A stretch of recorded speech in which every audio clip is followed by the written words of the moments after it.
Are you hungry? Did you not eat? I haven't eaten yet. Haven't had my lunch. How many days? Since I was in elementary school. Okay, then let's soon start our lesson so you can eat, right? Okay. So today kita bakalan dengerin sesuatu yang seru. We are going to listen to something fun. And can you guess it? Guess it? No? So yeah, that's right. Song. Is it a song? No. No, but for today, I don't know, maybe some of you will be fun, but some of you, I hope all of you will be pleased with what we will listen today. So because we are listening to short story. Yay! And we can start right now, right? Yeah, sure. What is it? The title of the story is The Elves and the Shoes Maker. The shoes maker. The Elves and the Shoemaker. Once upon a time. Do we have to take a Oh, sorry. Sorry, I forgot to tell you. Before we start to listen to the story, you can prepare some books or maybe some paper and also a pen for you to take note for the hard word or maybe the hard word or the things that you don't understand. So, already ready? Yeah. Okay, let's start. His wife. The Elves and the Shoemaker. Once upon a time, there lived a shoemaker and his wife. The shoemaker used to earn his daily bread by making new shoes and selling them in the market. In spite of all his hard work, he couldn't manage to earn enough money through his business. They were struggling to keep a roof over their heads. At last, the day came when the shoemaker had no money left to buy leather for new shoes. All he was left with was one last piece of leather in his entire shop. This might be the last chance to work on the shoe. I will sew the best shoe with this leather. He sat down as he did every day for many years, and he carefully cut the leather. By the time it was sunset, he had finished the cutting and began to sew the shoes. It was nighttime.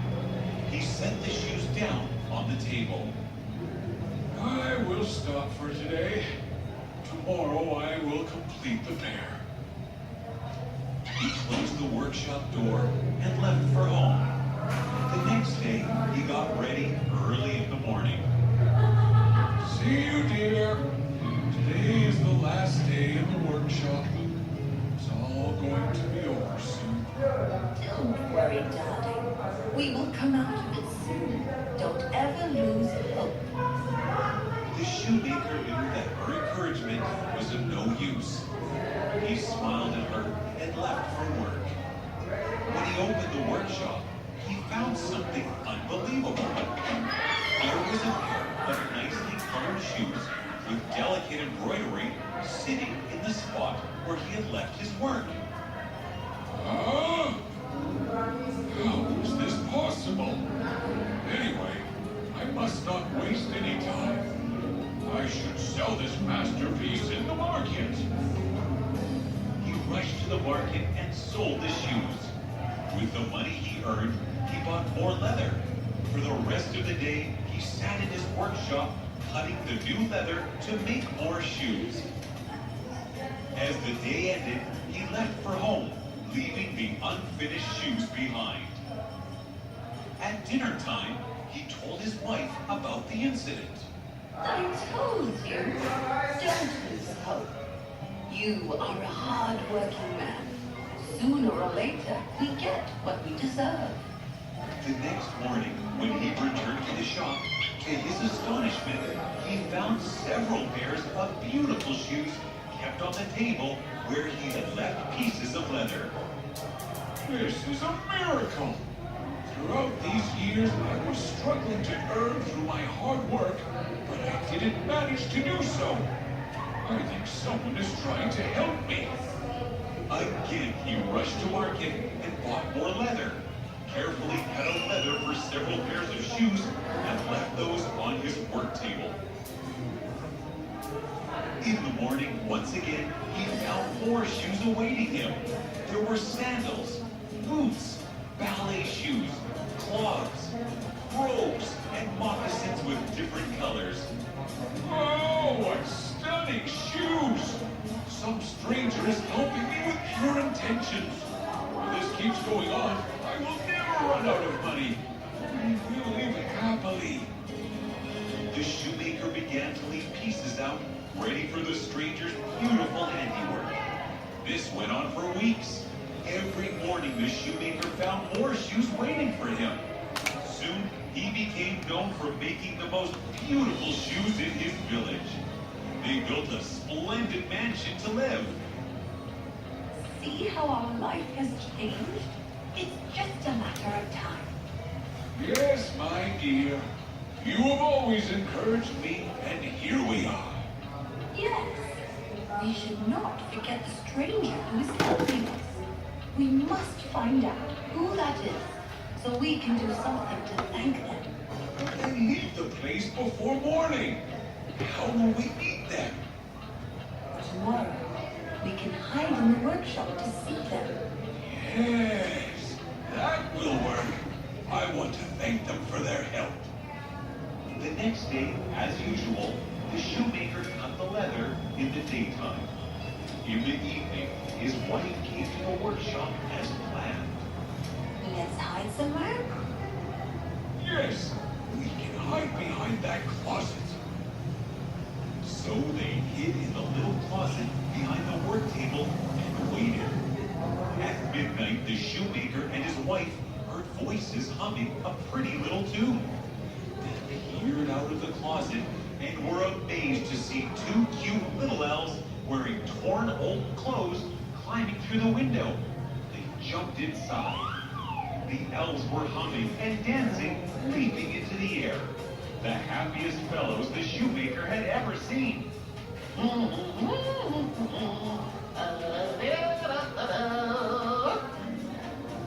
After they had danced around, the elves sat down at the table and began to make the shoes.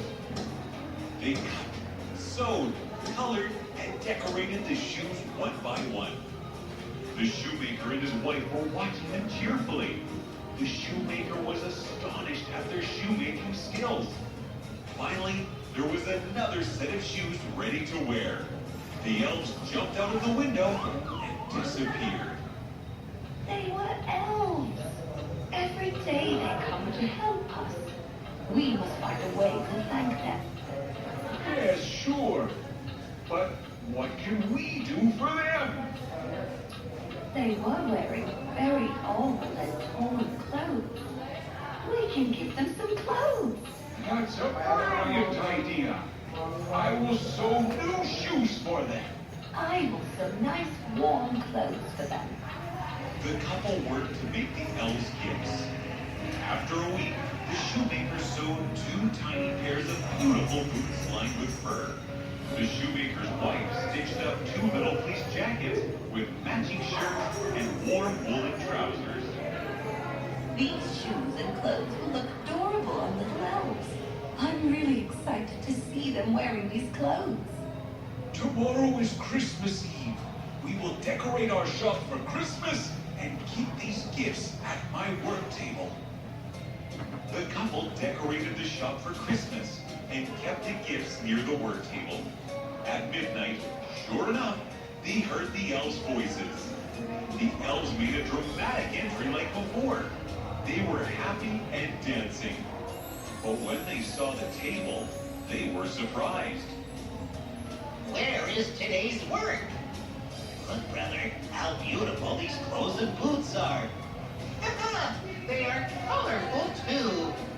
The shoemaker must have given these to us as gratitude. He must be happy with our work. Yeah! Let's try these. The elves made their clothes and boots. They were a perfect fit. You look handsome. And you look awesome. These are amazing clothes. And these are lovely shoes. I feel like dancing. Let's dance, brother. Once again, they danced happily as always.